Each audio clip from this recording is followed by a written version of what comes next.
Our first speaker, Jussi Wacklin, is a marketer and sales professional with extensive experience in commercial leadership roles at major global brands, including Nokia, EMC, and Amadeus. He is the founder of OBE, a successful marketing consultancy. Today, Jussi presents us 5 methods for international B2B marketing to accelerate growth. I am pleased to invite to the stage our first speaker, CMO and Senior Vice President of T-Systems, Jussi Wacklin. The stage is yours. Thank you. So let me put this one first on timer, because I always speak too much, and I have a very strict timeline. So thank you for having me. Thank you for allowing me to talk about a few things I've learned in my 25 years of running marketing and commercial functions in different companies. It's a little bit on and off. I'm going to have 5 random topics, few of them more related, few of them not. But I've discovered that all of these help marketing organizations to contribute much more on a top and bottom line of the organization. So let's begin. I'm going to talk about how to play the bigger game as a marketeer in the bigger organization. Few words about the customer journey. Why is it important that we truly understand in business-to-business environment, and I come from the IT industry, how our customers go through the whole journey from awareness all the way to using the services and advocating and renewing the contracts. Then I'm going to say a few words about the business technology platform, not anymore marketing platform, because marketing technology stack on its own doesn't make any sense. You need to be able to integrate that into the sales and also get the customer support data all together. Otherwise, you don't truly understand what's happening with the clients. And then I'm going to quickly show a few of the KPIs that we use today, and also some of those in the past. How do we make sure that marketing can translate the activities into euros, because that's the only language our executive committees understand. How much sales pipeline, revenue, or the entries we are generating. And then a few words about customer value proposition. Sounds so obvious, so simple, yet, at least in my experience, in really good companies, great brands, we really suck at making our complex product portfolio easy for clients. So, those are the key topics I'm going to do. A lot of text on the slides, don't worry about it. I will try to talk the main points there. The first part is that if we do what we are supposed to do, run the marketing programs, that will not drive growth alone. In fact, many times I've seen that marketing is pushed to become the glorified assistant for sales or local people who say, I need this content, go and do it. We need to play a bigger game if we want to create a commercial impact. This is our day job, yes, but that should be only 50% we do. We need to also help the organization to be strong. And that we can do by also looking at things like partnerships. There's a lot marketing needs to do there. We need to look at the way we find the right partners to improve our portfolio and competitiveness in the marketplace. We need to look at the contract signing and what is our marketing plan and how much both parties will bring on the table. We need to look at the go-to-market strategy and value propositions. And if marketing is not part of the partnerships, it's going to create a vacuum, and you're going to see the impact on the sales capability. I'm very lucky. I have partnerships today under my command. Sounds horrible. As part of my group, I have partnerships. So it really allows me to bring in the client needs, look at our portfolio, and enhance it by partnerships. Make a big deals with the UiPath or NVIDIA because we don't have those skills they do. So that's a second piece that I would recommend also. If you don't have it underneath your organization, doesn't matter. Find a way to find the partnership team and start thinking from marketing perspective, what are the key things we need to achieve. Next one, inside sales. Again, you may have your own telemarketing organization. I'm again quite lucky. I have inside sales, a part of my organization. So not only we are generating leads, we are qualifying them. When we qualified them, I realized that's not enough. So now I made agreement with our executive committee that when the deal size is very low, very low means maybe 500,000 euros rather than 10 million, I can go and close the sale as well. So actually, first time in my 25 years, I have the right to close deals with the clients which are considered as a low-value deal, long-tail deals in our organization. Then we can look at the sales enablement. Sometimes you have your own organization to do it, sometimes sales have their own, sometimes HR is running the training. The key point is, if you understand what is the right way to go to the market, what is the messaging and promotion, what is your offering, how you are different, who would be not in a better place to enable sales and train them than marketing themselves? A lot of people are now thinking, that will never happen in my organization. I will be never given the right to go and train our sales because salespeople know that they are the best salespeople on the planet. And what would marketing know how to sell? But in case you get to this point, you are able to collaborate. And I'm not doing in T-Systems and Deutsche Telekom, we are not doing that I would go there alone and saying, this is how you sell. I choose the best salespeople, I sit down in a room with me for a few days, and we go through which materials, which type of activities, what is the meeting flow that we need to run to be successful. Okay, there's a few other things. Market intelligence, big part, it's a standard marketing, right? But we don't do this really well, at least not in my past organization. Now what we've done is we work with the industry analysts, we work with the different companies around the world, and I'm able to tell my boss today that in the industry where T-Systems works, there's going to be 24 billion euro worth of expiration contracts from our competitors. And this market intelligence, I can now go to all sales team and say, make your account plan with the offensive tactics, how we're going to start stealing clients from our competitors. Again, sounds very simple, but I don't see marketing playing strong enough role to do it. And this is our day job as well, understanding the market and finding the methods to make sure that we can do that. Same, of course, applies to our own contracts. Salespeople are too busy at selling, they forget that there are renewals coming, so 12 months before, which is our buying cycle in our industry, where I come from, you need to start letting the client and the salespeople, the account team know, there's 12 months to go. And now we have a decision to make. Do we renew? Do we upgrade? Do we cross-sell? What do we want to do with this client? So there's a lot we can do over there. Corporate narrative and culture. I don't have corporate culture today. I did have it in Amadeus under my organization, but the key point is I'm still playing a big game here. Just like we create value propositions for clients, marketing is very capable of creating employee experience. What is the value proposition of joining the company, growing your career? That comes distinctively? No. It comes easily from us in marketing, how to tell the value stories. So why wouldn't we play also that cultural piece in our organization? And of course, I work in a big company, so we spend a lot of time and effort to do so. Finally, go to market. This is an important piece. That is all about readiness, product readiness, marketing readiness, sales readiness, delivery readiness, and customer support readiness. And this is, again, something that many times we play too modest role.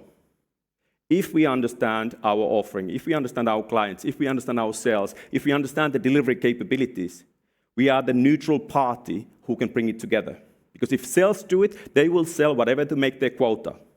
But then delivery guys will say, we cannot deliver all that consultancy and everything you have promised. If delivery will do that, we will never hit our sales goals. And you get this vicious circle where everybody's finger pointing and saying, our go-to-market is a mess. So that's where marketing, again, can step in as a neutral party and saying, how do we coordinate go-to-market to make this as a joint effort? Okay, I thought that was a quick slide, and let me just quickly see how I'm doing. I'm not doing very well. So, second piece, customer journey. No need to read this, but what practically we all agree on, there seems to be a funnel on a buyer's journey. You build some awareness, you create some engagement, you convert them to leads, they become customers, and then you get advocacy and usage over time, and then contract renewal. What we don't do well, at least in my organization in the past, was being more strategic. If these are the steps, according to Gartner, you need 10 pieces of content to IT buyer to move them through the whole funnel. Just 10 pieces of content. So what I'm now doing is I'm taking that information, I'm mapping which content is needed to complete the awareness piece? What do you need to engage clients and be shortlisted? What do you need to go and win RFP? After RFP, how do you make customer success management? And I'm not using all of this, but I'm using this as a menu. So my team has to explain to me when we do a white paper, is that white paper to build awareness? Is that doing something else? Because the call to action and the way you create the content is very different. So storyline here is understanding the customer journey and the content strategy to walk the client through it is super critical. And we haven't done that very well in my organizations in the past.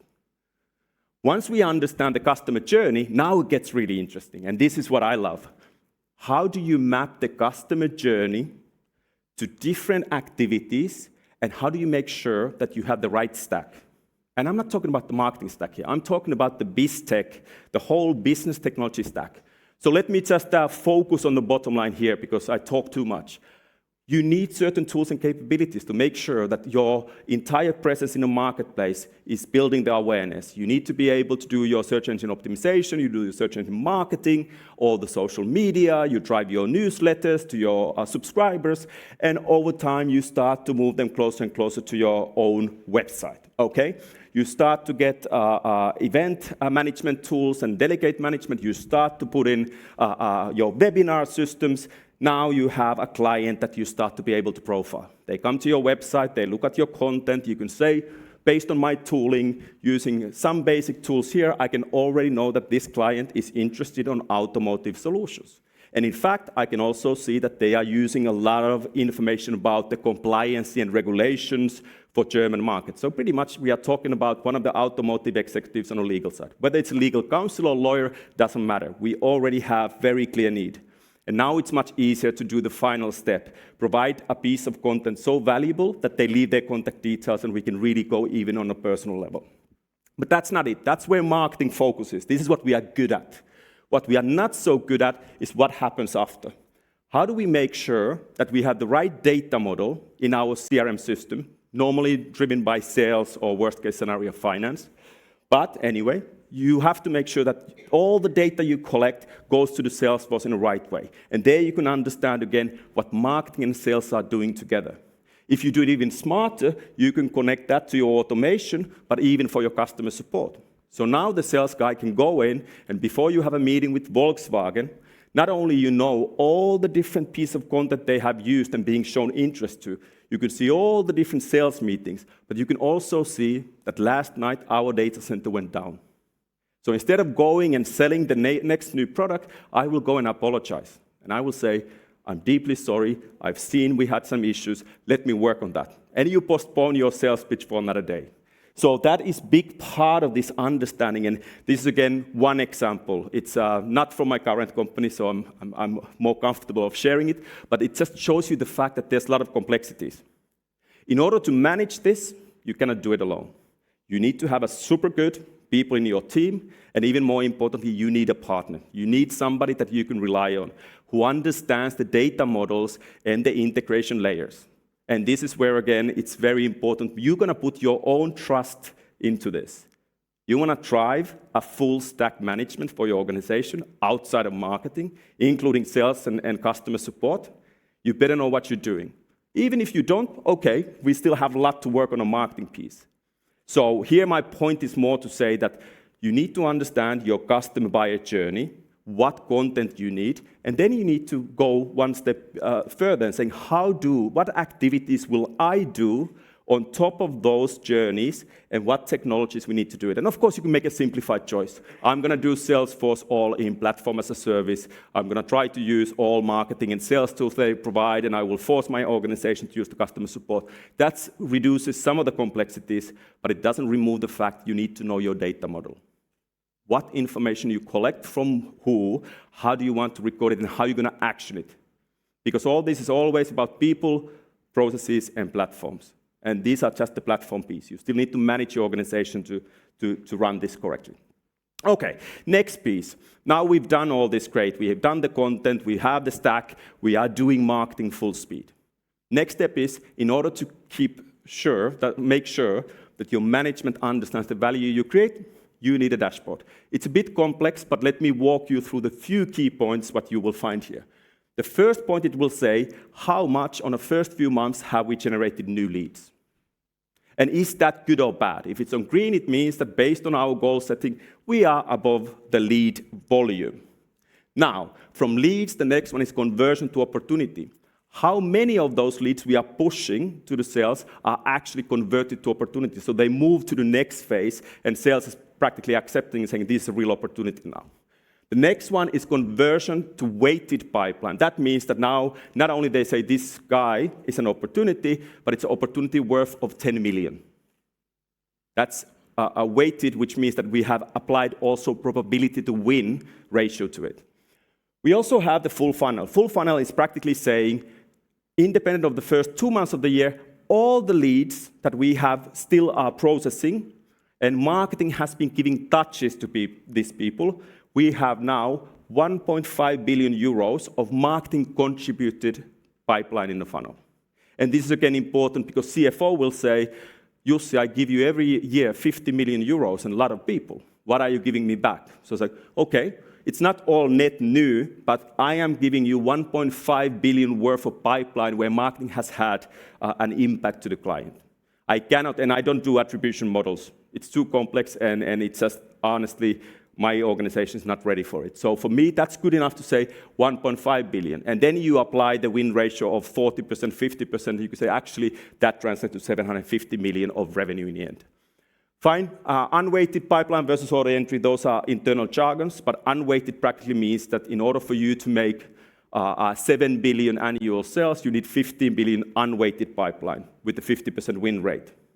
So we just use that internally. Order entry in T-Systems means that this is something that you have signed a contract. Client is committed to pay you X amount of euros, but once you deliver the service over the months, the actual revenue will materialize. So order entry is winning the contract, it's not revenue yet. And then the final piece, which is most important for me, apart from good numbers to my management, is the pieces that you see on a plaque. I track every week how quickly the sales will action the leads. And when they don't action the leads, when you see a lot of things, sales handover, that is bad news. We have given leads to sales, and the handover is happening, but they are not following them up. What I'm curious to see, how many days after somebody says, I want to talk to you, I want somebody to come and explain to me autonomous driving in software-defined vehicle, I'm pushing my team and saying, within few days, try to call the client, try to go and meet them. Because if you do it after 30 days or 60 days, it's a cold lead. So this is just as important than everything else. We will fail in marketing to deliver the value unless sales is actively following up. And this is always a tough piece to crack. Okay, so we've gone through the whole play the bigger game. We talked about the content and customer journey. Customer journey, you need some technologies to automate, digitalize, and be effective. And that then brings you the data that you can also show the value back to the management. Because in the end of the day, they don't care how many events you run. Maybe they do if they are very egoistic and they want to be on a stage like myself. But in reality, numbers do matter. Okay, so final piece, which is totally outside of the customer journey piece, is the portfolio. We have 700 products. And in that 700 products, we used to do a lot of stuff. And clients were really confused.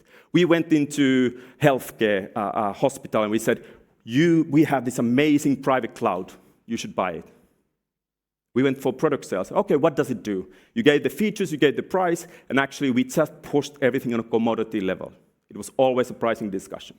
So I joined T-Systems only 4 months ago, by the way, so I'm a newcomer and really looking forward to now pushing this to the marketplace. I took the 800 products and said, okay, this is it. We serve 4 industries where we have specific solution for each industry, and then we have a core offering through our company, which is the same for all. May it be ERP management, may it be connectivity, may it be security, cybersecurity, business resilience, whatever.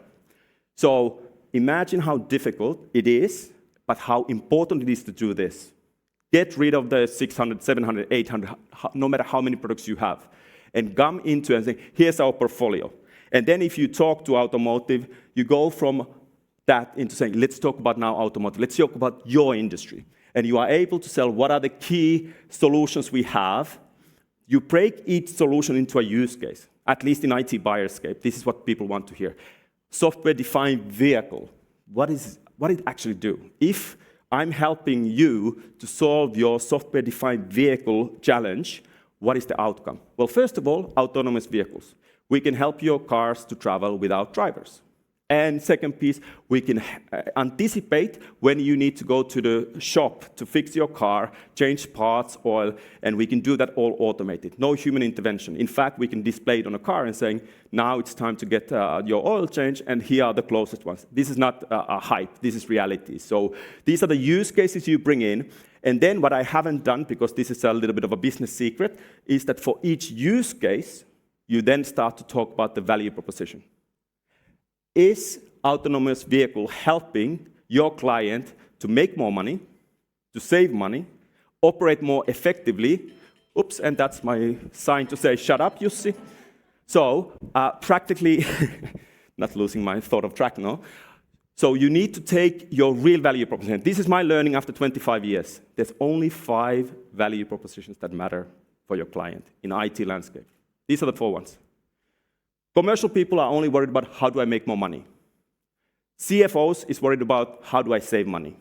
CIO and the technical staff, how do I operate the most effective, autonomous digital ways? I'm oversimplifying this a bit, but not much. And finally, you have your legal counsel who's saying, is this compliant, GDPR? Is it according all the regulations? Is it the standard? And so forth. So this piece, again, I think we are not doing good enough job in marketing. Most B2B companies are not doing good. We make simple complex. And like heard today already, we should make complex simple. So with that, I need to shut up and give a chance for one question if there's time, and then we move on. Thank you. Thank you, Jussi. What an inspiring talk. Do you have any? We have one question possibility here.